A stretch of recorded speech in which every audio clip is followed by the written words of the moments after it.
We've already broken down all the matchups at every position, tell you who we think you should start or sit. And now it's time to give you our boom picks, the guys that we think could have huge weeks. All right, let's get into it, Chris. Give me one player you feel really good about in week 2. I know everybody's going to groan when I say this guy's name, but I feel great about Mike Williams this week. I liked him last week in that matchup against Miami, but he did draw Xavier Howard for a lot of that game. Not to mention he missed about a third of the game in the concussion protocol, getting looked at for that concussion. But I think this week is an absolute smash week for Mike Williams because he gets the Tennessee Titans. And look at what Derek Carr and these Saints receivers just did to the Tennessee Titans. Chris Olave, 8 catches, 112 yards. Rashid Shaheed, 5 catches, 89 yards. Even Michael Thomas, 5 catches, 61 yards. They give up not only a bunch of catches, but a bunch of yards and a bunch of big plays. They gave up 4 receptions of over 20 yards in this game and 2 receptions of over 40 yards. That's a recipe for a big Mike Williams game. We know he's the down the field guy with Kellen Moore, with Justin Herbert. He's going to have tons of chances for big plays. Mike Williams is primed for a huge week 2. I know he kind of let you down last week. Don't give up. Keep him in your lineups. I think he goes off in week 2. Well, I want to talk about defenses that gave it up through the air last week. I think we got to look at the Chargers. I mean, obviously, it's easy to give up huge chunk plays to guys like Tyreek Hill and Jalen Waddle. But I kind of think this is what the Chargers are at this point. A lot of offense, just that defense has not put it together. And so that's why I'm feeling DeAndre Hopkins. Now, look, I don't know that I feel like he's going to have one of his best seasons yet, or that, being in Tennessee is necessarily great for him in fantasy. But I love him this week because I was very encouraged by what I saw in week 1.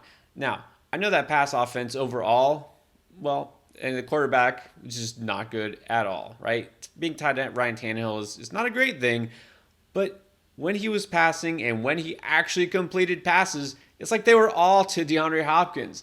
So even though the Tennessee pass offense overall is probably going to be one of the worst, it's okay when you are dominating the target share, and that's what Hopkins did in his first game as a Titan. 13 targets, a 39% target share.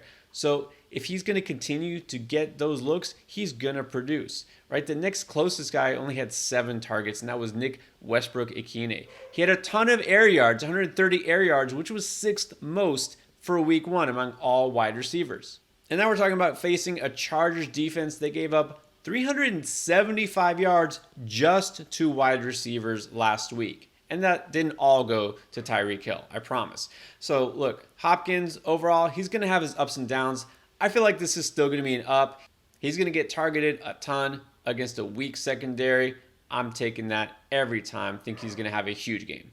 I'll tell you what else I'm doing. I'm taking higher on him in underdog. Right now, 60.5 receiving yards. That's it. I think he can definitely do that based on what he did last week and what I think he's going to do in week 2. So look at those picks on underdog, and I'm going higher on D-Hop for sure. All right, but now it's your turn for another boom pick. Yeah, you talked about that Chargers-Miami matchup, and I think we expected it to be a high-scoring shootout, but I didn't think we expected it to be a high-scoring shootout because the Chargers were going to run all over Miami, because Miami is apparently one of the worst run defenses, if not the worst run defense in the NFL this year.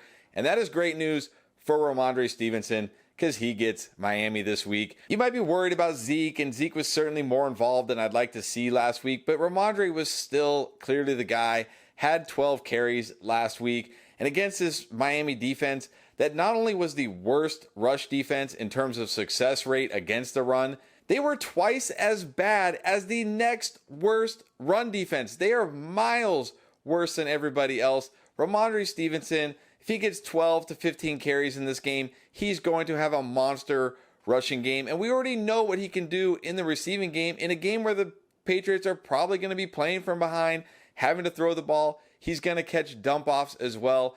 I think he has a big game this week. Shows everybody why they drafted him in the 3rd, in the 4th round. And I also love his line on underdog. You talked about DeAndre Hopkins. What about Ramondre Stevenson? Higher than 55.5 rushing yards. I think he goes over this easy in this matchup this week. Look, you pair his line with that D-Hop line, you can triple your entry fee. Just go to underdogfantasy.com, use promo code ENDGAME. They will double your deposit 100% up to $100.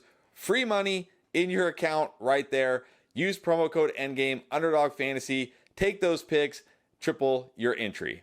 Now, another running back who was drafted right around the same range as Ramondre and also was disappointing in week one was Najee Harris. Now, a lot of people are just down on Najee in general, worried about Jalen Warren, worried about that offense. I mean, you probably should be worried after last week, but I guarantee they'll get better. I mean, I think they'll get better. No, they have to get better, and it'll happen in week two because, well, they're facing Cleveland. And I know you think, well, didn't Cleveland just completely shut down Joe Burrow and the Bengals?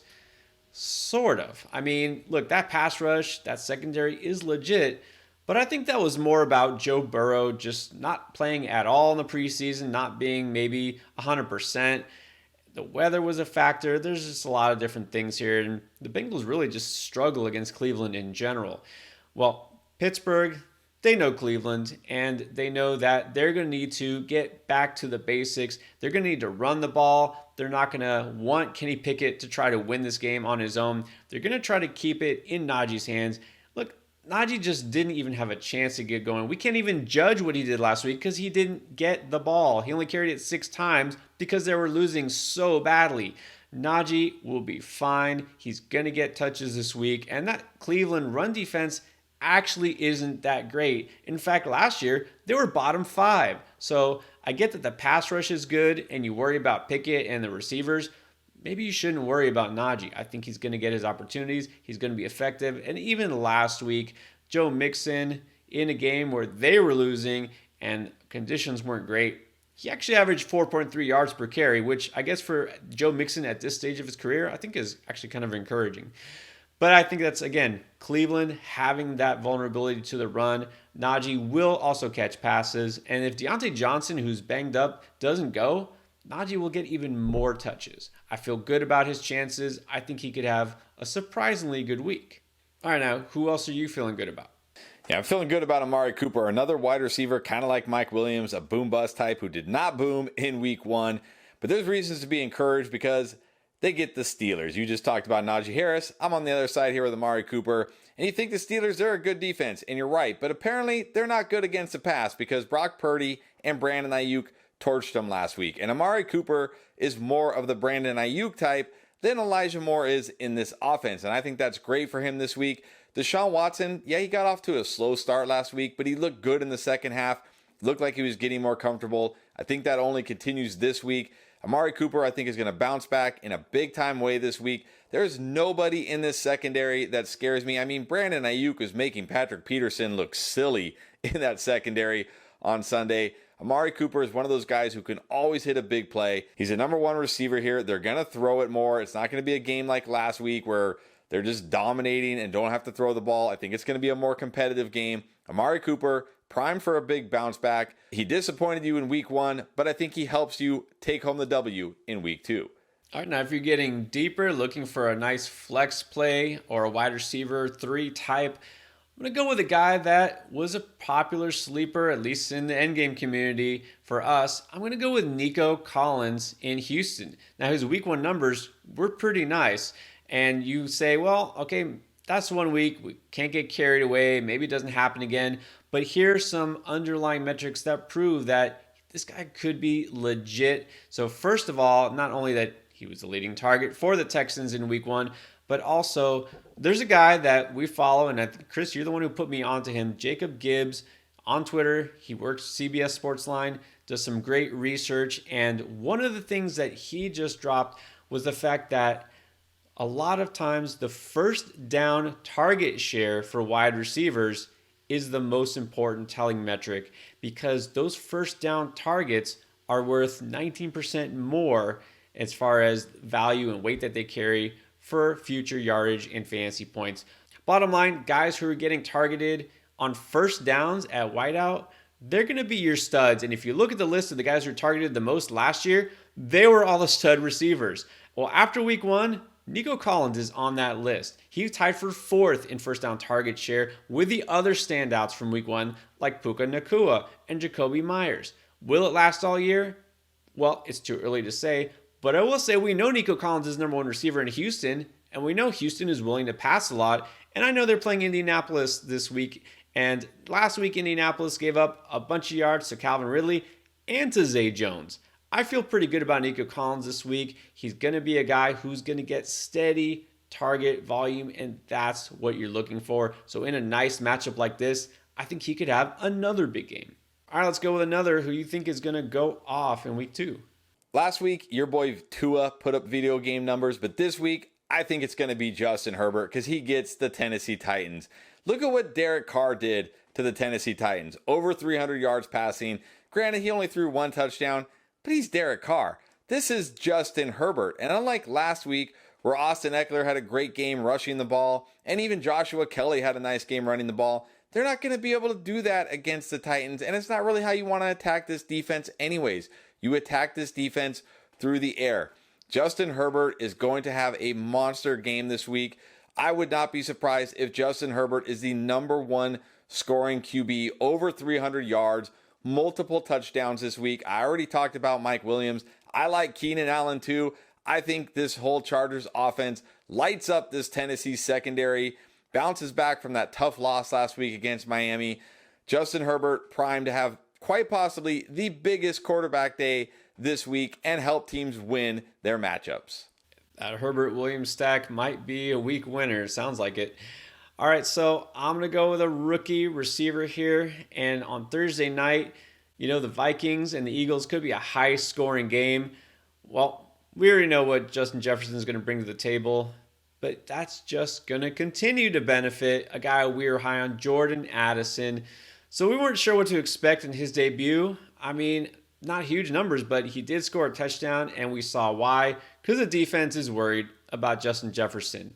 I have a feeling that it's going to happen again. Darius Slay, great corner. He's probably going to give a lot of attention to Justin Jefferson, as are the safeties. Jordan Addison is going to do his thing, work the middle of the field. He's a dynamic player. That's why he was a first-round pick. Minnesota is going to pass the ball a lot because that's just what they do. I really think it doesn't matter the context, the opponent. They're going to pass the ball a ton and try to win that way. And they're going to kind of have to because their defense just isn't that good. I imagine against the Eagles, they're going to need to pass the ball a ton. I feel a lot of targets coming in for Addison. Look, he got 6 targets last week in his very first game. That number can clearly go up when they're going to have to pass the ball more this week. He had that long touchdown. He could definitely be an end zone threat. So I like Addison's chances of having his first big game in the NFL. Those are some of the players we feel the best about this week. If you want to know who to start and who to sit, we got you covered at every position. That includes quarterback and tight end. So don't miss that video right here.